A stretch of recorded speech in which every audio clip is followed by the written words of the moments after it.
Picture this: a newsroom buzzing with the latest royal gossip, headlines screaming about a prince fallen from grace, and a narrative so far removed from reality it could be mistaken for a blockbuster movie script.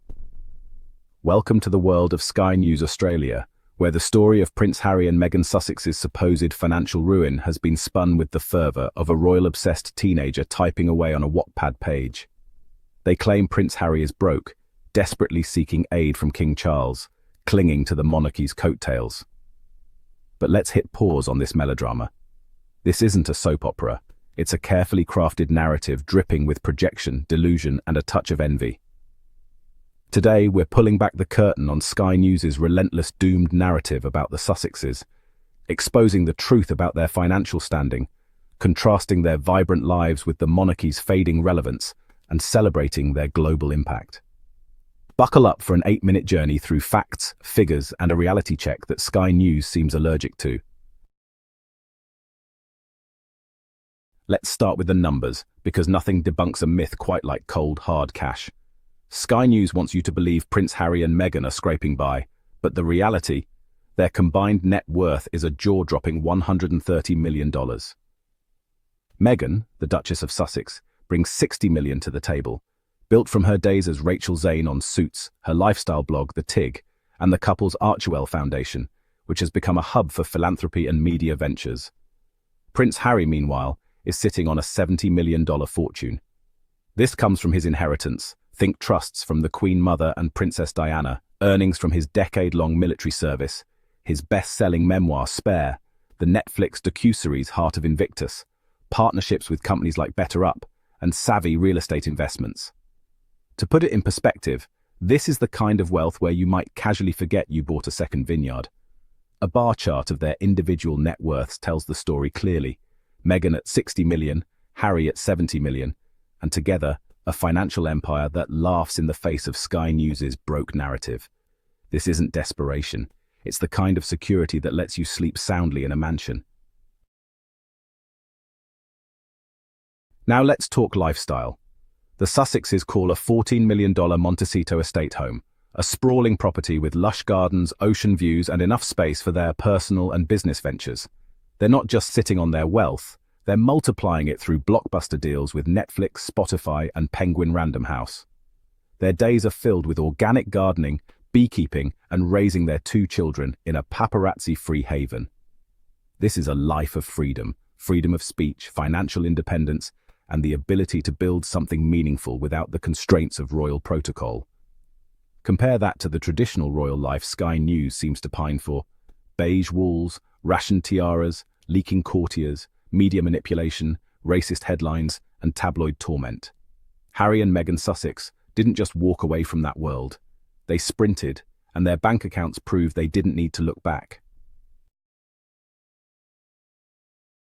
The contrast between the Sussexes' vibrant California life and the monarchy's gilded cage couldn't be starker. Sky News paints Harry's outreach to King Charles as a plea for financial rescue, but let's get real.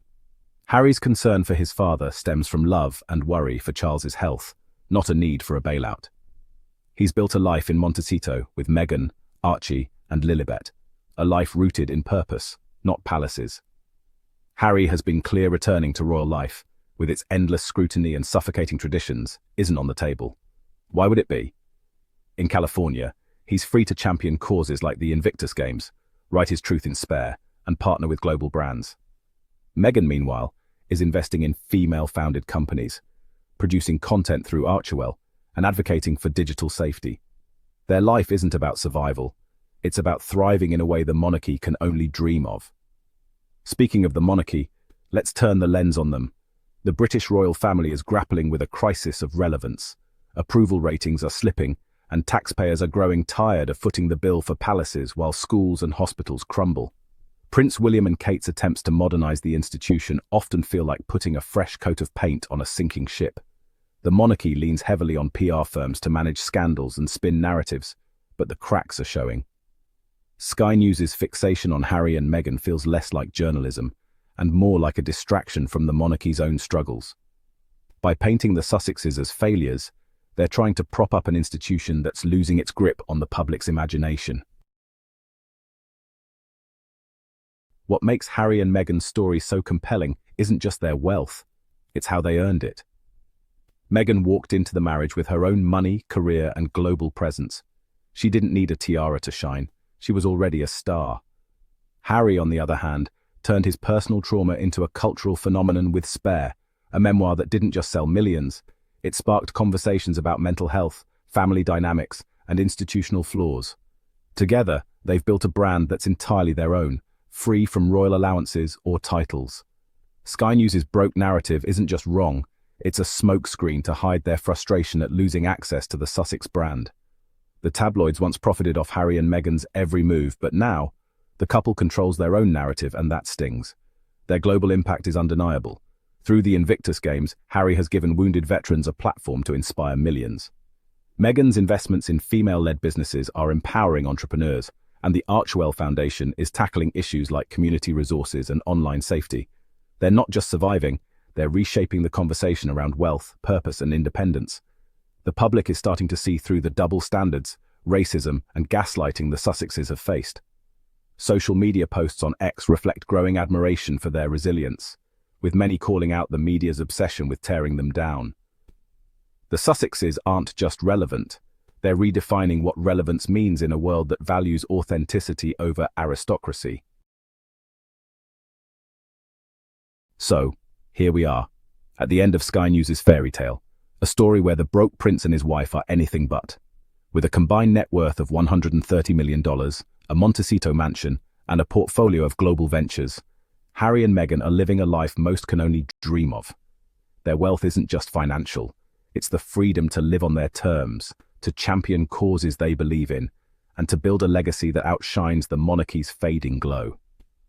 Sky News's narrative isn't just a lie, it's a projection of the monarchy's own insecurities, a desperate attempt to cling to relevance by diminishing those who dared to walk away. But the truth is brighter than any tabloid headline. Harry and Meghan aren't doomed.